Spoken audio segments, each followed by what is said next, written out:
Hello guys, welcome to Talkies Today channel. Hello guys, welcome to Talkies today channel.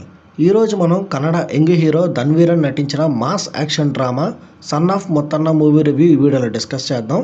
కన్నడలో మంచి buds create చేసిన ఈ cinema ఇప్పుడు మన తెలుగులో కూడా వచ్చింది.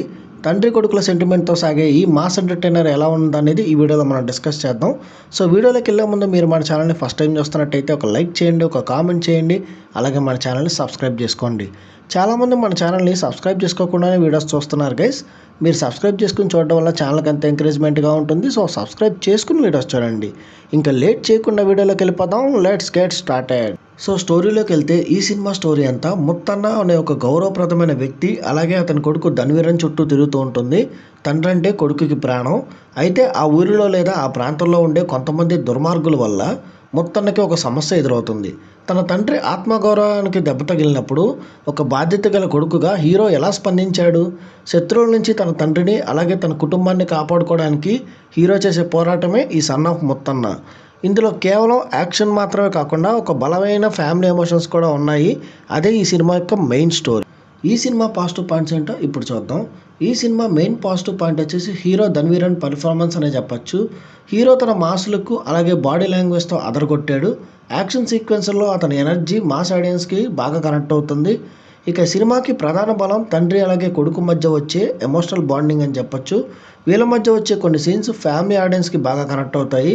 ఇక ఫైట్ మాస్టర్స్ కంపోజ్ చేసిన యాక్షన్ సీన్లు చాలా పవర్ఫుల్గా ఉన్నాయి. ముఖ్యంగా ఇంటర్వెల్ అలాగే క్లైమాక్స్లో వచ్చే ఫైట్స్ అయితే అద్భుతం అని చెప్పొచ్చు. ఇక సినిమాలోని బ్యాక్గ్రౌండ్ స్కోరు మాస్ సీన్స్ని బాగా ఎలివేట్ చేసింది. ఈ సినిమా మైనస్ పాయింట్స్ చూసుకుంటే ఈ సినిమా మెయిన్ మైనస్ పాయింట్ వచ్చేసి ఈ సినిమా స్టోరీ అని చెప్పొచ్చు. ఇది ఒక రొటీన్ స్టోరీ. కథపరంగా చూస్తే తండ్రి కోసం కొడుకు పోరాడడం అనేది మనం దశాబ్దాలుగా చూస్తున్న పాయింటే. కథలో ఎక్కడా కూడా కొంచెం కూడా కొత్తదనం కనిపించదు. ఇక ఈ సినిమాలో ఒక సీన్ తర్వాత నెక్స్ట్ ఏం జరుగుతుంది అనే ముందే మనం ప్రెడిక్ట్ చేసేయచ్చు. స్క్రీన్ ప్లే ఇంకొంచెం గ్రిప్పింగ్గా మలుపులు తిప్పుంటే బాగుండేది అనిపించింది. ఇక సెకండ్ హాఫ్లో కొన్ని అనవసరమైన సీన్లు అక్కడ ఇరికించడం వల్ల సినిమా బాగా స్లోగా సాగదీసేశారు అన్న ఫీలింగ్ అయితే వచ్చింది. ఈ సినిమా టెక్నికల్ డిపార్ట్మెంట్ చూసుకున్నట్టయితే ఈ సినిమాకి అందించిన సినిమాటోగ్రఫీ బాగుంది. విజువల్స్ అన్ని చాలా కలర్ఫుల్గా మాస్ టెక్కింగ్తో ఉన్నాయి. పల్లెటూరు వాతావరణాన్ని చాలా బాగా చూపించారు. ఇక ఎడిటింగ్ విషయానికి వస్తే సినిమా రన్ టైం తగ్గించి ఎడిటింగ్ కొంచెం బెటర్గా చేసుంటే బాగుండేదన్న ఫీలింగ్ అయితే వచ్చింది. ఇక డైరెక్టర్ విషయానికి వస్తే డైరెక్టర్ ఒక కమర్షియల్ మాస్ సినిమాకు కావాల్సిన అన్ని ఎలిమెంట్స్ ఈ సినిమాలో జోడించారు.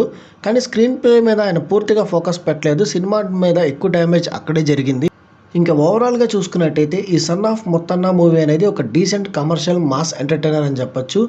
మీరు కనుక భారీ ఫైట్లు, హీరో ఎలివేషన్లు అలాగే తండ్రి కొడుకుల మధ్య సెంటిమెంట్లు ఇలాంటి టైప్ ఆఫ్ సినిమాల్ని బాగా ఇష్టపడే వాళ్ళైతే ఈ సినిమా మీకు డీసెంట్ వాచ్ అనిపిస్తుంది. ముఖ్యంగా మాస్ ఆడియన్స్కి ఇది one time watchable movie. So ఈ మూవీకి మన టాకీస్ టుడే ఛానల్ వాళ్ళు ఇస్తున్న రివ్యూ రేటింగ్ 2.5/5. ఇది నా ఒపీనియన్ మాత్రమే. ఈ సినిమాని మీరు ఆల్రెడీ చూసినట్టయితే ఈ సినిమా మీకు ఎలా అనిపించింది అనేది కింద కామెంట్ సెక్షన్లో మెన్షన్ చేయండి. ఇంకెవరైనా మన ఛానల్ సబ్స్క్రైబ్ చేసుకోకపోతే ఇప్పుడే సబ్స్క్రైబ్ చేసుకోండి. వీలైతే పక్కనున్న బెల్ బటన్ కూడా ప్రెస్ చేసి పెట్టుకోండి. ఇది వాళ్ళ వీడియో గాయస్. మళ్ళీ ఇంకొక మంచి వీడియోతో మేము ముందుకు వస్తాను. Thanks for watching. జై హింద్.